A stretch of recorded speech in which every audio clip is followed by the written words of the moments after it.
I'm Dr. Enjoy, your host, and we are at week 25. Woohoo! Thank you for coming. Thank you for watching. I think it goes without saying that I have three small ones. So if you ever hear any crying or yelling in the background, that is because I have three small ones. Well, no, I have two small ones and one preteen. So it's probably the preteen that's provoking the middle child, the toddler. And that's why you might hear him screaming. I'm happy to be here though, but I try to wait till there's a quiet moment to start. So, anyhow, I'm here now. So, December is Seasonal Affective Disorder Awareness Month. So, I've been spending a lot of time talking about that. That stands for SAD, SAD. Kind of makes sense because having seasonal affective disorder means that you experience sadness. So I spent a lot of time talking about that the last couple weeks and how you can define the difference between feeling regular sadness, because we are all human and it's okay to be sad, and seasonal affective disorder, also known as seasonal depression.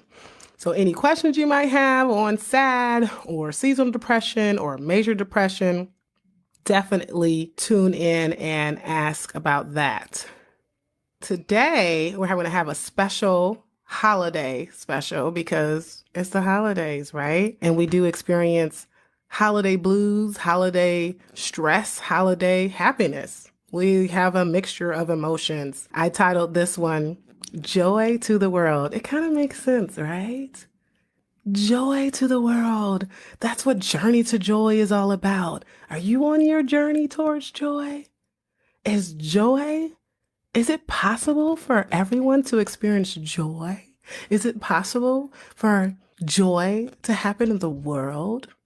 I think so. There was an episode a couple months ago where we talked about whether or not you can choose joy or if it's just simply an emotion that comes upon you.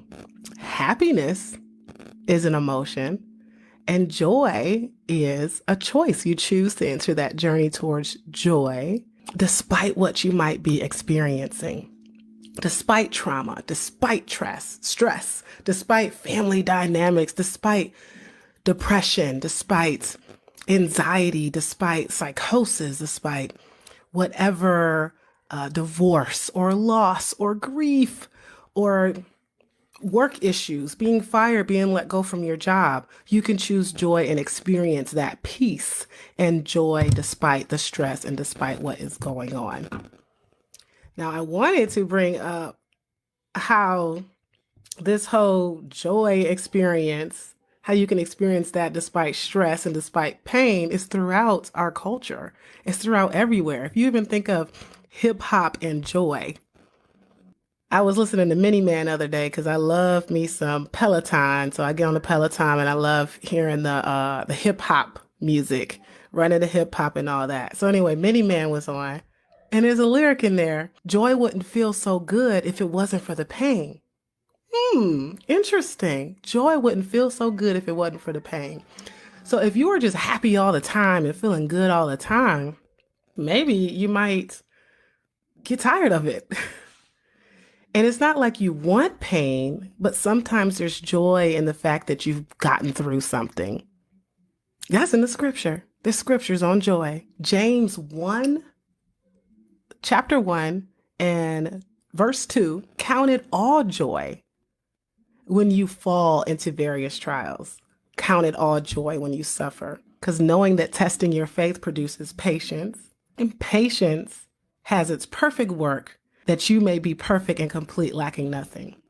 That even works for people who don't believe in what the scripture says. I believe what the scripture says, but I'm just saying it plays into a lot of what we talk about in life, the pressures of life, resistance, trial, tribulation, stress. That creates strength. It creates growth. It's so nice to go through growth and be a better person, a better you, being your best self. That authenticity, that is important and helps with experiencing joy and experiencing joy despite pain. When I first learned about why a butterfly can't be helped out of its cocoon, I was like, oh my gosh. Most of you probably know where I'm going here. But a caterpillar, what does it do? It goes into a cocoon and it stays in its cocoon for a while. I don't know how long. I used to collect caterpillars actually. I used to collect them in a jar when I was little, and I would watch it go into a cocoon, but it actually never turned into a butterfly because I guess I didn't poke holes in the top of the jar. It just probably died. But anyway, that's not the story I'm going to tell. That's pretty messed up. But anyhow, when a butterfly is ready to come out of its cocoon, it's trying its best to get out of that cocoon. It is really hard. And it probably takes days for it to get out of there. And if you actually watched it try to get through that small hole of the cocoon, you're probably like, oh my goodness, I should help it. It's struggling. Don't you know if you were to help a butterfly out of its cocoon, it will die? Because when it pushes itself out of that small hole, it's actually using all of its strength and the juices and hormones and chemicals and whatever gets released through its wings so that it can have enough strength to get out and fly and finally be a beautiful butterfly. I'm sure it's pretty painful trying to squeeze through that small hole. Joy without pain. Is that possible? It might be possible, but the point is that you, of course, can experience joy with pain or joy having had that pain because it creates growth and strength. And that resistance getting through that small hole is what makes you into the butterfly that you can be so that you can fly and get to your dreams and fulfill your purpose in life and do everything that you've been wanting to do and trying to do and needing to do. The analogy is also the same with exercise, working out. Seriously, if you're trying to gain muscle and gain some strength, can you do that by lifting some feathers? Can you do that with a 1 pound weight? Okay, well, if you have enough reps, if you do like 100 reps or 1,000 reps, doesn't matter how heavy or light it is, it's still going to help. But that's the point. If it's a lot of reps, then it causes that pain. And with that pain that you're doing something. But my point is that you're usually not going to choose a lightweight, like a 1 pounder or lifting feathers. If you really want to grow, if you really want to become stronger, you're going to choose a weight that is of resistance so that you can push against that resistance, get through it, and become stronger. That's life. That's life. So whatever resistance you're going through, whatever stress you're going through, whether it's family stress, losing something, losing someone, that's okay. Yes, even you can experience joy despite that. The question is, well, I've had trauma, I've had pain, I have a medical illness, I have terminal cancer, I've lost my loved one, I've lost my job. You too can experience joy despite that. And it's all in the mind. It's reframing that mind. You can be going through a situation, but because your mind is strong and because you tell yourself, you know what, I'm not going to think negatively. I'm going to reframe that internal dialogue that I have. I'm going to use positive affirmations. I choose joy. Then you can experience that joy. I found a scripture in my research on joy. Not a scripture, a quote, rather. The idea that we can achieve happiness by maximizing pleasure and minimizing pain is both intuitive and popular, but untrue. That's Brock Bastion. In other words, in order to experience joy, we kind of need pain. Joy, and pain, sunshine and rain. It's in the music too. Having to experience joy and having to experience pain, just like we experience sunshine and rain, winter and summer, seasonal depression and feeling better, going on vacation and having to work, in the grind and not in the grind, sleep and not being able to sleep, kids getting on your nerves and kids not getting on your nerves. It's the balance of life. I remember a movie called Pleasant Hill. Is it called Pleasant Hill or Pleasantville? Where everybody was super happy and everything was perfect. And it was in black and white. There was no color. Or no, was it color? I think it was in black and white. Right, it was in black and white. Which actually adds to the fact that once it got colorful and people were experiencing pain and actually experiencing emotions, that was when they were truthfully being human and truthfully experiencing that balance of life. So if you really think of it that pain comes with joy, it allows you to embrace what you've been through and embrace your stress. Don't go looking for it. I'm not saying, oh, I'm not stressed out. I don't have nothing going on. So then you go look for it. I'm not saying that. I'm talking to most people who's hearing this, who is going through something and letting you know that yes, despite your pain, despite your stress, despite your trauma, you can experience joy, and embracing that past, embracing what you're growing through because it's making you stronger. In therapy, a lot of people say, well, I'm just not ready for therapy. I don't want to talk about it. It's going to make me cry. It's going to make me anxious. It's going to make me do all kinds of stressful emotions, all kinds of things coming out. That pain is a part of the process. It's the beginning parts. And then you will see the joy on the other side. So joy and pain. Joy to the world. Yes, the world can experience joy despite pain. That is a part of the process. Embrace the pain, embrace the suffering, the loss, the illness, whatever it is you're going through so that you can grow. That's resilience, being able to bounce back. Choosing joy despite the stress. What have you gone through where you feel like it's not possible to experience joy? What have you gone through where you feel like you can't choose joy? Says who? Why can't you? Even if it's a clinical depression, even if it's a psychosis, some type of mental disorder, you still can't experience joy. Getting the treatment that you need, seeing a psychiatrist, seeing a therapist, staying on that medication. Maybe that medication has caused you some side effects and you're like, I don't want to take that medication. I'm going to stop it. Just because a psychiatrist picked one medication for you doesn't mean there's not another one.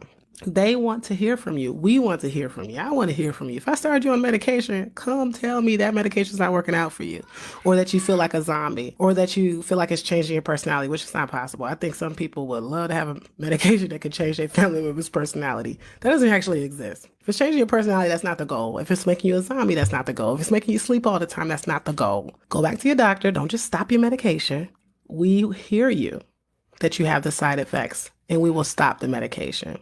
And we will try another medication. Or what I really do, because I'm not a pill popper, just because I can give prescriptions for medications, that's not the first go-to. I'm always talking about therapeutic strategies, what you can do instead of a medication, or what you can do along with the medication. Research shows that medication with therapy works the best. Medication works good, therapy works good by itself, but medication plus therapy works even better than those two alone. So I'm always making sure you're maximizing therapy. When you go to therapy, what's your goal in therapy? Are you just in therapy just talking to the person and that's it? Like, oh, I just talked about my day. You didn't learn anything. You need homework. You should take away homework from therapy. And you should be working on that between your therapy sessions. Therapy doesn't just end just because you left them or just because you ended that virtual session. So you should be working on therapeutic strategies every single day. If you have a list of coping skills, a list of positive affirmations, a list of homework, or you're doing cognitive behavioral therapy where you are writing down thought traps or your thought diary, and you're supposed to be coming up with alternative positive thoughts instead of those negative thoughts, do it. Do your homework. Just like in school, you don't do your homework, you're going to fail. Same way with therapy. You don't do your therapy homework, you're going to fail. And what does failure look like when you're not doing your therapy homework? It means that the next time that stressful thing come out, you're going to have that panic attack again, or you're going to get into that depressive episode again. You don't want that because you want joy. There's no reason not to want joy. So doing the therapeutic strategies are very important, and seeking that help, even when you are diagnosed with something. Of course, I talked about sadness, regular sadness versus seasonal depression or versus major depressive disorder. So, seasonal depression comes around October, November, January, February, the winter months. And of course, major depressive disorder is all year round. So that is throughout. And even if you're diagnosed with a disorder, it doesn't mean that with treatment, you can't experience joy. It's just a matter of getting that treatment. Just like if you are diagnosed with diabetes, you have to be compliant with the treatment, and then you will will be healed from your diabetes, or it will be controlled. So having controlled depression means you are experiencing joy. Reframe your mind. It's all about that. Our mind is deep and vast, and it's a whole nother world. We can create so many different things that aren't true in our heads. Our perspective can be biased, doesn't make it true.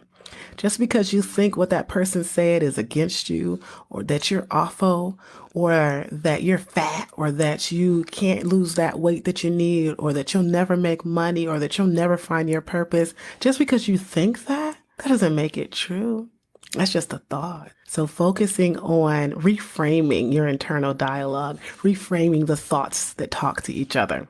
Now, if you have some voices, that's different. You can't control it. And you experience hearing voices that sound like they're outside of your head, but then you realize nobody else can hear that. That's a hallucination. If you have a really strong thought that gets in your head that you can't get out, but it doesn't sound like an external voice that others aren't hearing, that's an intrusive thought. It's an unwanted thought. So if you're having those, and it's not like you can control it and you can easily say, well, let me think of an alternative thought, then that's a sign to seek help. That's a sign to see a therapist and to see a psychiatrist. Hallucinations usually are treated with medication. If it's a hallucination that is not causing you to do harmful things or interrupting your sleep or your job, maybe you don't need a medication for it, but maybe you have therapy to help deal with it. Hallucinations can be due to what you're putting in your body, so a medication or a drug. So staying as clean as possible is important. Go back to I don't know what week that was, but that was in September that it was recovery month. So if you are struggling to recover from a substance, you can go back and listen in on that. But again, getting help for that is what helps. So if you are experiencing hallucinations, see a doctor as far as if there's anything medical going on. Medical conditions can lead to hallucinations as well. So medications, a medical condition, drugs. Yeah, that was the other thing. Or alcohol. Withdrawing from alcohol can cause hallucinations. So joy may come with pain, and that's okay. Joy may come with stress, and that's okay. You can experience joy. The world can experience joy, which is why we say, joy to the world. I'm Dr. Enjoy, bringing you Journey to Joy Live. Thank you for listening.